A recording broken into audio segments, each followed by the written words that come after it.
Hello and welcome to my second episode. I'm Zhenya Kipperman. I have to thank you for very encouraging reactions to my pilot episode.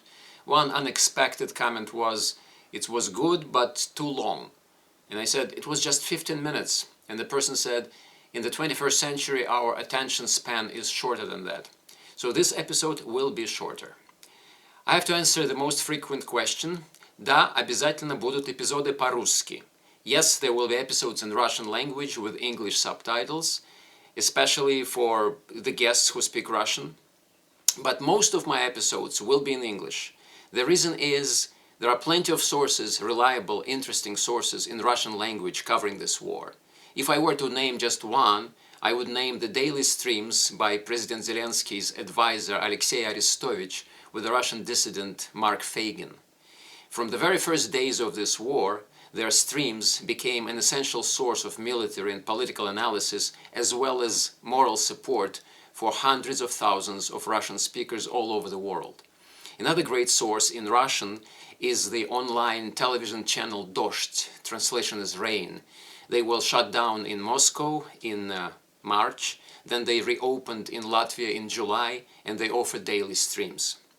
So there's a wealth of different sources in Russian language, and the Russian-speaking audience doesn't need to be convinced that Ukraine needs more military help from the West. But the Western audience needs to be convinced. The Americans who ask the question, why are we sending hundreds of millions to Ukraine when we have all these problems at home, they deserve an answer, and I'll try to give the answer to them.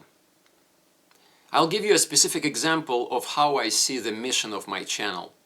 In the last couple of months, some prominent media outlets like New York Times and Washington Post, and some prominent personalities like the Pope, began suggesting that it's time to bring Ukraine and Russia to the negotiating table.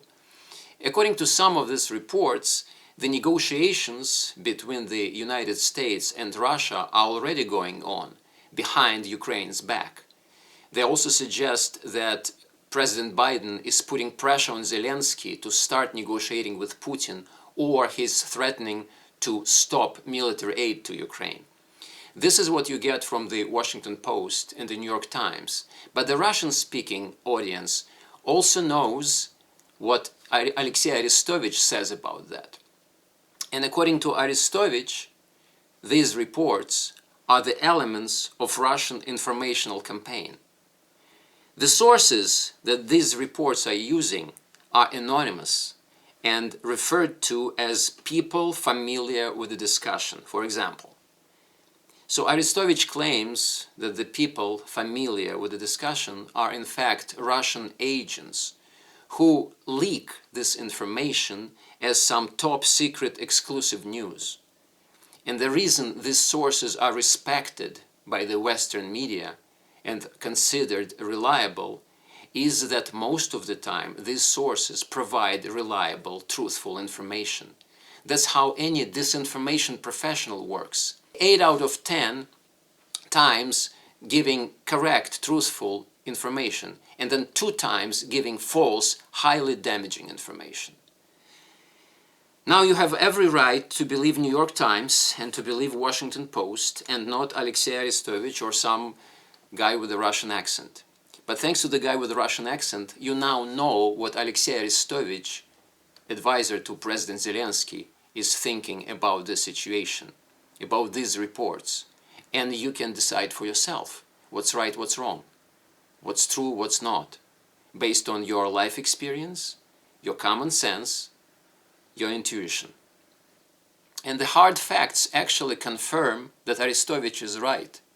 After these reports about negotiating with Putin, the need to negotiate with Putin, started circulating, the National Security Advisor Jake Sullivan visited Kiev and reiterated the unwavering support of Ukraine by the United States. Next day, President Zelensky reiterated that Ukraine will be willing to enter into negotiating with Russia as soon as the Russian army leaves its territory.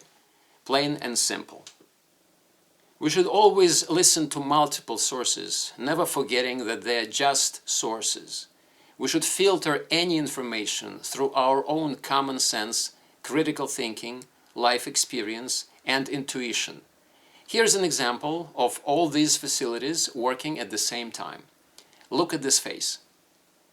Does this man look like he could be bended or pushed by this man? Or this man? Or that one? Now look at this face. Does this man look like he can be trusted? Would his signature on a peace treaty mean anything? There was a peace treaty signed in 1938 by England and France. They gave up Czechoslovakia. Did this save them from Hitler? For Ukraine, the peace talks with Putin are impossible because his war against them is genocidal. The people of the West who think that peace talks with Putin would make their lives better are delusional. They're trying to cure last stages of cancer by vitamins. If Putin succeeds with peace negotiations, he stays in power. If he stays in power, the danger stays with us, and not only with Ukraine. If Putin succeeds with peace negotiations, then all militant, aggressive regimes of the world would get a clear, encouraging message. Attack your weaker neighbor anytime you want. Kill, rape, murder civilians, destroy infrastructure, level cities, and then say, oh, you want me to stop? I'll stop. You want peace? I'll give you peace. But all I grabbed so far is mine. If the West agrees to that, this will not be realpolitik. This will be a suicide. I think it's enough for today, given our vulnerable attention span. You can find longer versions of my thoughts on the subject on my Substack page. I recently published a very long essay on Russian propaganda. It is so long that I had to split it in 4 parts.